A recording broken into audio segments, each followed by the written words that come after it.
রমজানে বাজারে নিত্যপণ্যের যোগান ও দাম স্বাভাবিক রাখতে সতর্ক সরকার। শুরু হয়েছে বাজার মনিটরিং কার্যক্রম। বাজার পরিস্থিতি স্বাভাবিক রাখতে এমন অভিযানকে স্বাগত জানিয়েছে ভোক্তারা। আর পুরো রমজান মাস জুড়ে বাজার তদারকি চলবে বলে জানান সিরাজগঞ্জের জেলা প্রশাসক। চুল পড়া অনেক কমে গেছে। থ্যাংক ইউ মা। চুলের ভিটামিন জুই মাল্টিভিটামিন কোকোনাট অয়েল।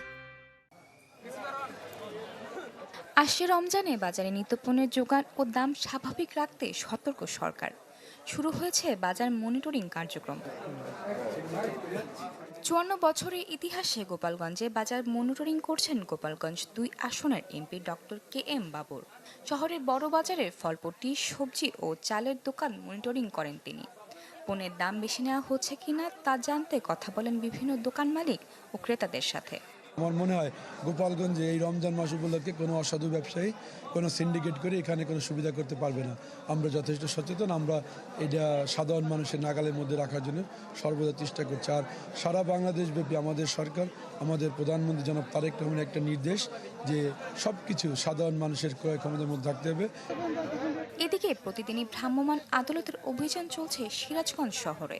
রবিবার দুপুরে সিরাজগঞ্জের স্টেশন বাজার এলাকায় কাঁচা বাজার, মাছ, মাংস ও খাবারের দোকানে বিশেষ তদারকি অভিযান করেন জেলা প্রশাসক মোহাম্মদ আমিনুল ইসলাম। পণ্যের তালিকা মূল্য দৃশ্যমান স্থানে টাঙিয়ে রাখা ও অতিরিক্ত মুনাফা না করার নির্দেশনা দেন তিনি।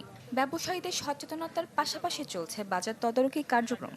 তবে রয়েছে ক্রেতা ও বিক্রেতাদের পাল্টাপাল্টি বক্তব্য। আগে 190 টাকা, এখন 200 টাকা সোয়াবিন তেল।